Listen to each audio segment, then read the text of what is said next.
As I said before, Megashock readers leave great comments. And DRG left a great example of this last week, or the past week. And it reminded me of something that a lot of us grew up with, so let me read her comment to you. It's an example of how we destroyed ourselves. Just under the heading, I should say I'm quoting her here, quote, just under the heading, if you read nothing else, you said, she's speaking to me, they have destroyed America and they revel in that fact. I was living in the Quad Cities during the late 70s and early 80s, and during that time was the International Harvester Union strike heard round the world. The Quad Cities used to be a thriving economy, largely supported by factories. Caterpillar, Alcoa, John Deere, International Harvester, also plants for Robin Hood Flour and Oscar Mayer. In the middle of prime farmland and on the Mississippi River, making transport easy.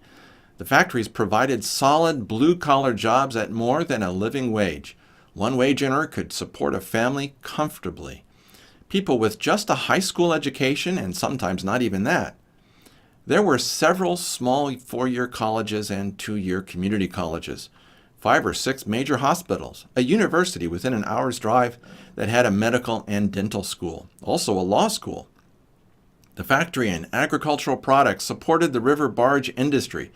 Factory workers could afford to send their kids to college if they wanted to go. Life was good. And of course, the factories had unions. Yes, I know. I did a research paper on the Ludlow massacre, and I know very well how management takes unfair advantage of labor if there is nothing to hold them back. Like the Stanford experiments. And like Martin Armstrong has observed in every government that has ever existed, it doesn't matter what kind of structure the government has, it eventually succumbs to corruption and self-destructs. Because the root cause is human nature, which never changes. All of the above apply equally to the humans making up labor union management and the union members they represent.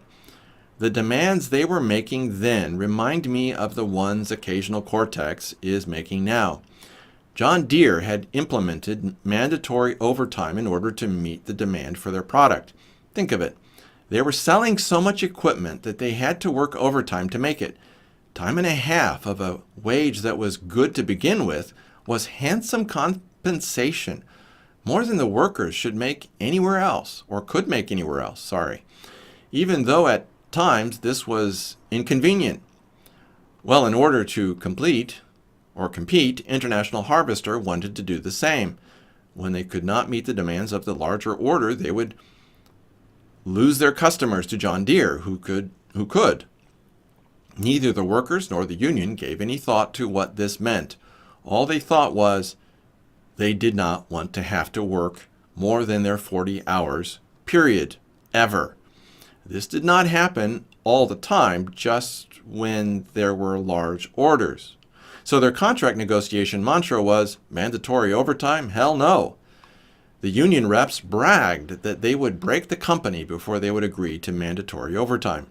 And they struck, bringing production to a standstill at a time when they were already losing customers because they could not make enough equipment fast enough.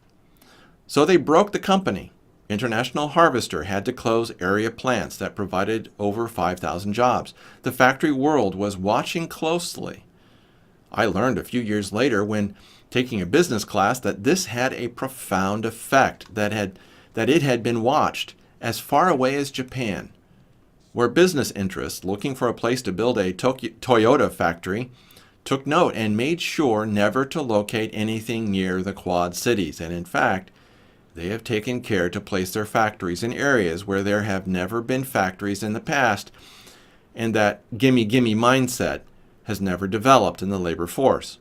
Other companies took note as well and quietly planned to shift their presence from the Quad Cities to places with a less adverse labor force. The Quad Cities is now comparatively a depressing wasteland. Still existing, still populated, but not the booming economy, that it had then. When I go back to visit friends and relatives, everything looks so run down and dreary. What continues to amaze me is all these people who work together to destroy their own livelihoods never once considered that there is a connection between hard work and reward. They thought it was just one big parasite party. Tax the rich. Imagine how it will turn out when it is the management of an entire nation, not just one factory among others, that can, to a slight extent, absorb the blow and assist in recovery of the larger metro area. What if they succeed in their blindly stupid agenda and completely cut the supports out from the entire economy and everything just crashes with no help to be had? Armstrong has written about such events many times. History is full of them, but precious few bother to study it. Occasional Cortex and her followers in particular. Close quote. Now back to me. I also remember the strikes that tore apart American industry, and I wasn't able to see the results as clearly as DRG had. Although my dad brought home his own stories of how frustrating it was to work with union people, even though he was just doing lab testing as a non-union laboratory chemist. As John Adams said, all democracies commit suicide. My corollary to that is, we always destroy anything that makes life good. Well done, DRG. Very well done indeed.